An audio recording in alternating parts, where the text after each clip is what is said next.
Schedule కులాలకి సంబంధించినటువంటి హోదాను కోల్పోతారు అని చెప్పేసి సుప్రీం కోర్ట్ ఒక జడ్జిమెంట్ ఇచ్చింది. సుప్రీం కోర్ట్ ఏ కేసులో ఈ జడ్జిమెంట్ ఇచ్చింది? ఈ ఎస్సీకి సంబంధించినటువంటి హోదాను ఎలా కోల్పోతారు అనేటువంటి అంశాలను ఈ వీడియో ద్వారా నేను చెప్తాను. వీడియోని లైక్ చేసి మీ మిత్రులకు షేర్ చేయండి. మీకు ఈ టాపిక్ ఆంధ్రప్రదేశ్లో జరిగేటువంటి ఎగ్జామ్స్కి సంబంధించి పోటీ పరీక్షలకి సంబంధించి ఇది జడ్జ్మెంట్ పాయింట్ ఆఫ్ వ్యూలో సుప్రీం కోర్ట్ ఇచ్చినటువంటి జడ్జ్మెంట్ పాయింట్ ఆఫ్ వ్యూలో చాలా చాలా ఇంపార్టెంట్. సో ఇలాంటి మోర్ కాంటెంట్ని మీకు మీ ఎగ్జామ్స్ కోసం అందించడం జరుగుతుంది. దీనికోసం ఐకాన్ ఇండియా యాప్ని డౌన్లోడ్ చేసుకోండి. యాప్ ద్వారా మీరు రిజిస్టర్ అయినట్లయితే మీరు ప్రిపేర్ అవుతున్నటువంటి ఉద్యోగాలకి సంబంధించి లైవ్ ప్లస్ రికార్డెడ్ క్లాసెస్, దీంతో పాటు మెటీరియల్స్, అలాగే ప్రాక్టీస్ ఎగ్జామ్స్ అనేటువంటివి ఐకాన్ ఇండియా యాప్ ద్వారా పొందవచ్చు. సో వెంటనే యాప్ని డౌన్లోడ్ చేసుకోండి. సో ఇక్కడ చింతాడ ఆనంద్ వర్సెస్ ఆంధ్రప్రదేశ్ స్టేట్ కేసుకి సంబంధించి ఒక లేటెస్ట్ జడ్జ్మెంట్ వచ్చింది. ఈ జడ్జ్మెంట్ ద్వారా ఏం చెప్తా ఉన్నారు అని అంటే, ఎవరైతే హిందూ మతం కానీ దాని లేదు అని అంటే బౌద్ధ మతం, ఇది కాకుండా సిక్కు మతం, సో ఈ రిలీజియన్లోకి కాకుండా వేరే ఏ మతాల్లోకి మారినా వారికి ఎస్సీకి సంబంధించి షెడ్యూల్ కులాలకి సంబంధించినటువంటి షెడ్యూల్ కాస్ట్ హోదా అనేటువంటిది కోల్పోతారు అని చెప్పేసి సుప్రీం కోర్టు ఇటీవల జడ్జ్మెంట్ ఇచ్చింది అనేటువంటి అంశాన్ని గుర్తుంచుకోవాలి. ఏ కేసులో ఈ జడ్జ్మెంట్ ఇచ్చింది అని అంటే మరొకసారి గుర్తుంచుకోండి, చింతాడ ఆనంద్ వర్సెస్ ఆంధ్రప్రదేశ్కి సంబంధించినటువంటి కేసులో ఈ జడ్జ్మెంట్ని ఇవ్వడం జరిగింది. సో అయితే ఈ కేసు అసలు ఏం జరిగింది ఈ కేసులో అని అంటే, 2021లో చింతాడ ఆనంద్ అనే అతను ఇక్కడ ప్రేయర్స్ కోసం కొత్తపాలెం క్రిస్టియన్ మతాన్ని అనుసరిస్తూ ఉన్నారు, పాస్టర్గా వ్యవహరిస్తూ ఉన్నారు.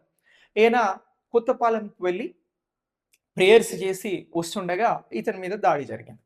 దాడి చేసినటువంటి వ్యక్తులు దాడి చేయడంతో పాటు ఇక్కడ కులం పేరుతో దూషించారు అని చెప్పేసి ఈయన ఏం చేశాడు అని అంటే చందోల్ పోలీస్ స్టేషన్కి వెళ్ళి కేసుని ఫైల్ చేయడం జరిగినది.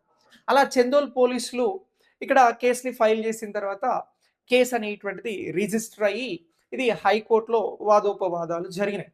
అయితే హైకోర్టులో వాదోపవాదాలు జరిగినప్పుడు హైకోర్టు ఏం చేసింది అని అంటే, ఇక్కడ ఎస్సీ ఎస్టీ అట్రాసిటీ కేసు కులం పేరుతో దూషించారు అని చెప్పేసి పెట్టారు కదా, సో ఈ కేసు అనేటువంటిది చెల్లదు అని చెప్పింది. ఎందుకు చెల్లదు, ఎస్సీ ఎస్టీ అనేటువంటిది ఎందుకు వర్తించదు అని అంటే, 1950లో ఈ షెడ్యూల్ కులాలకి సంబంధించినటువంటి దానికి ఉన్నటువంటి గైడ్లైన్స్ ప్రకారం ఈ మతం మారడం ద్వారా, అంటే క్రిస్టియన్ మతానికి మారడం, పాస్టర్గా వ్యవహరించడం, దీనికి సంబంధించినటువంటి ఆధారాలు ఉండడం వలన మీకు ఎస్సీ అనేటువంటి కులానికి సంబంధించినటువంటి అంశాలు వర్తించవు అని చెప్పేసి ఆనంద్కి వ్యతిరేకంగా జడ్జ్మెంట్ వచ్చింది. సో ఇలా జడ్జ్మెంట్ వచ్చిన తర్వాత ఈ కేసుని సవాల్ చేస్తూ 2025 మేలో, ఈ ఏప్రిల్లో జడ్జ్మెంట్ వస్తే మళ్ళీ మేలో ఒక పిల్ని సుప్రీంకోర్టులో దాఖలు చేశారు. ఎవరు? చింతాడ ఆనంద్.